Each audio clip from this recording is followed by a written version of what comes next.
Thank you, Jacob and Michael. We actually managed to have a drink with Jacob yesterday, and we're in the context of involving future generations in decision making. We walked past a school where kids had drawn what they wanted to be when they grew up, and there was a doctor and a scientist and a painter, and someone also wanted to be a cake.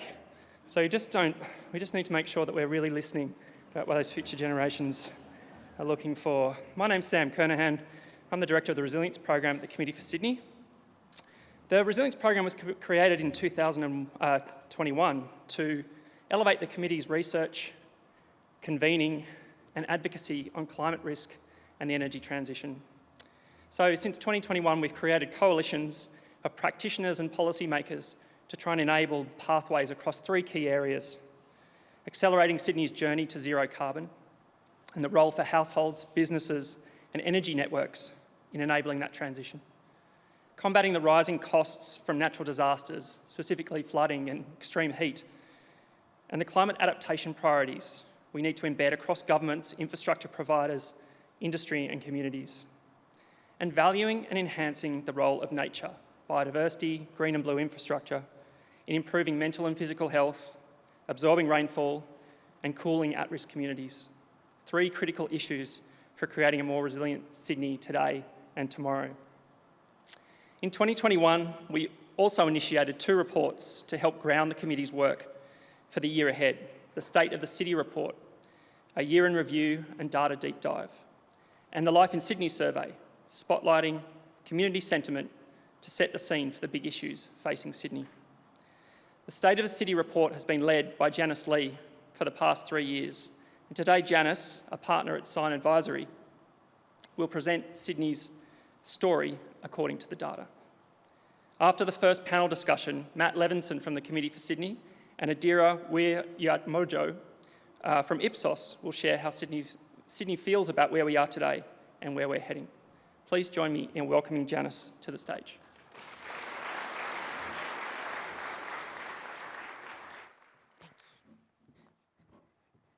Good morning. And thank you to the Committee for hosting today and for inviting Scyne Advisory to present the State of the City 2024. I acknowledge that this summit is held on Gadigal land and pay my respects to Elders past and present as the first and enduring knowledge holders of this place, and to any First Nations people here today. Us policy wonks who think about cities, we like to look ahead a bit. We look at the 30 and 50-year benefits of a piece of infrastructure, and we decide if it's a good thing to build it today. We know that cities powerfully shape the social and economic possibilities of residents in ways that are shared between us. And today, we're here to talk about legacy. What are the legacies that our decisions today create for Sydney-siders 30 and 50 years from now? Now, there's a lot that we could cover. I will talk about 7 things. First, population. By 2041, Sydney will have over 6 million people, and the LGAs with the most people aged over 80 years will be East Side, Mossman, 13%, Hunters Hill, 14%.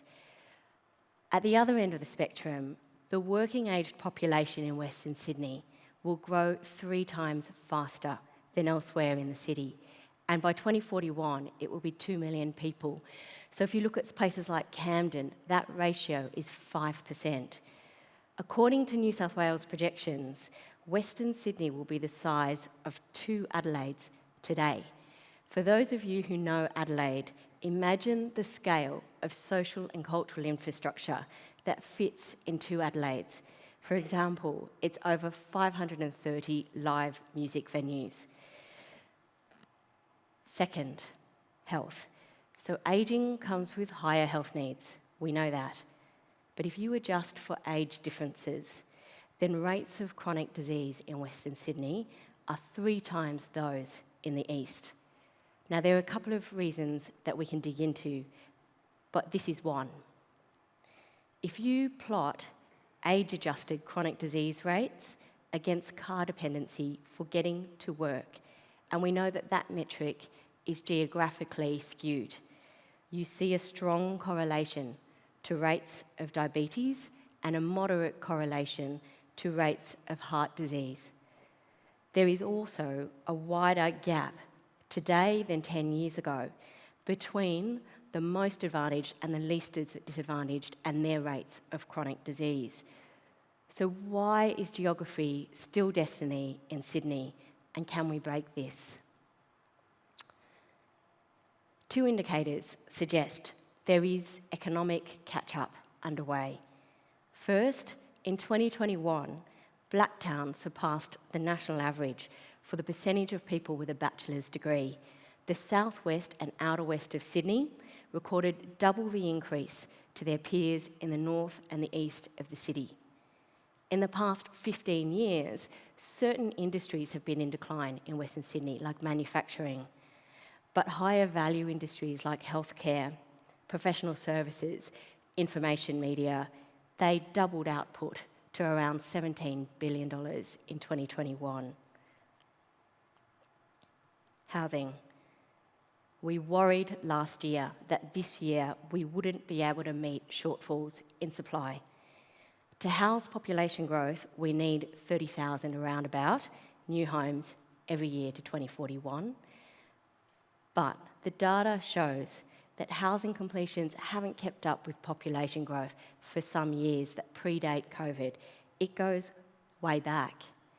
So if today's issue is a legacy one, is it impacting intergenerational outcomes? The answer is yes.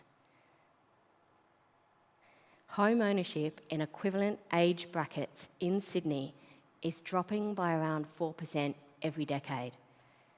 So my dad, who was born in the 40s, he sits on that red line.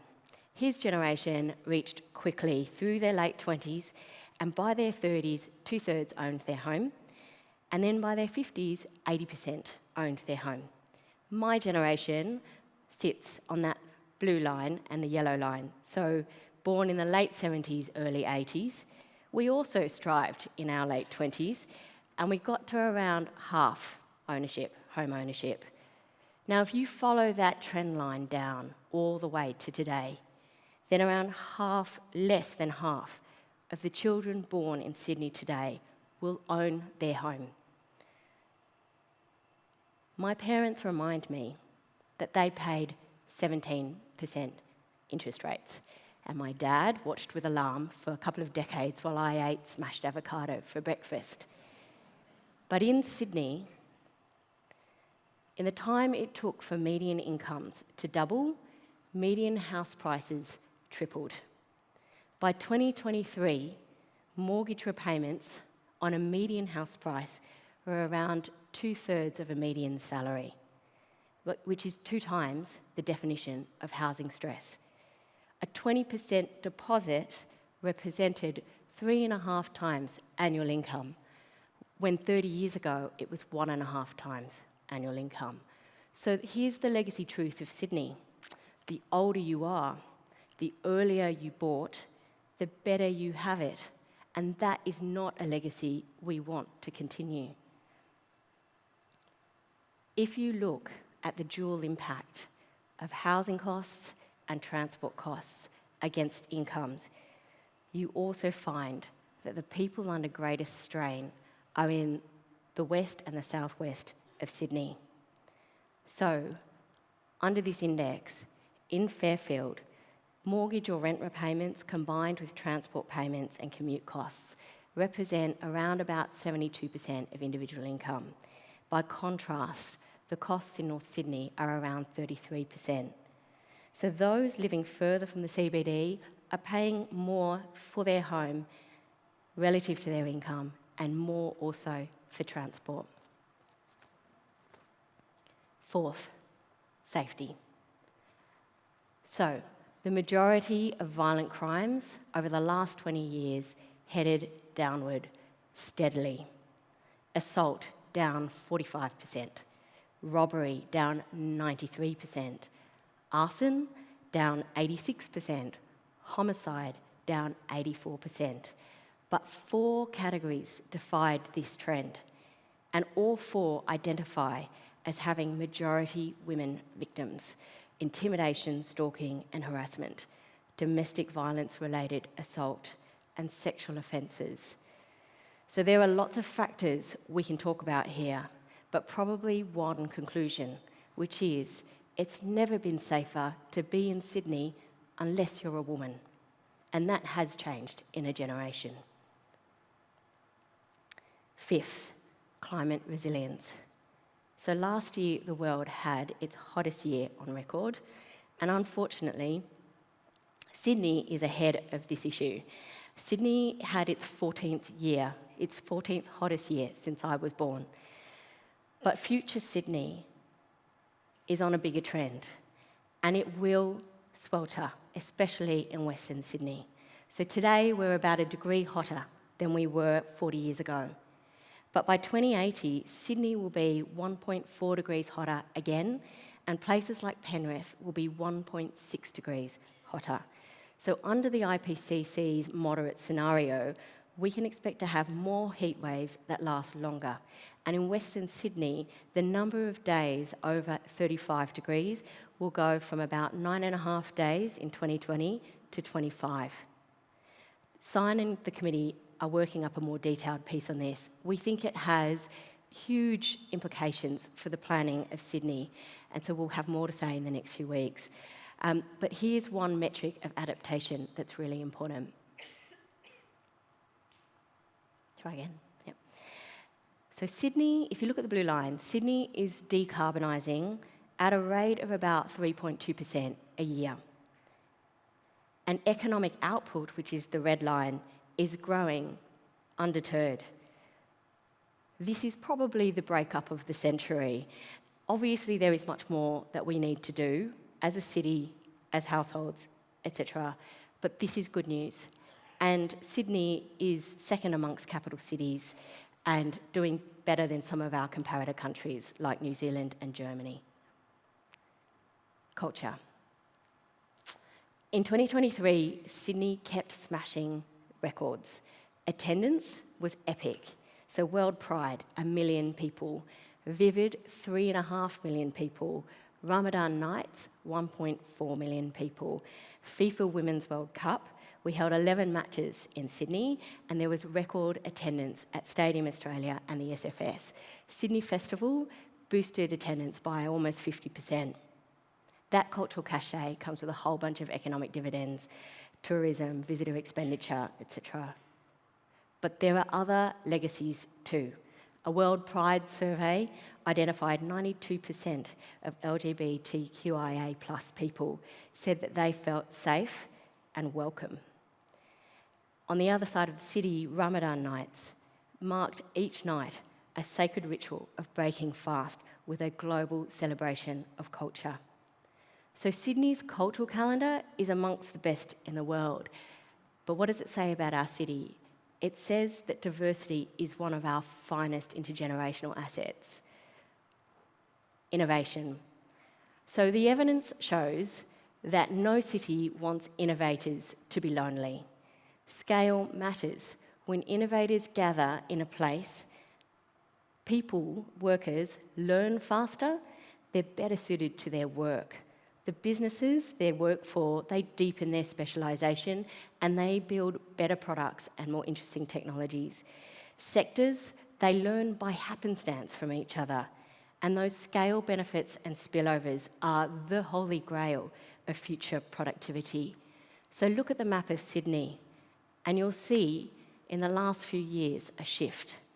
Innovation precincts, Tech Central, Westmead, Liverpool, Macquarie, Aerotropolis, startup hubs, incubators and accelerators, Western Sydney Startup, Launchpad, Greenhouse, Antler, Startmate.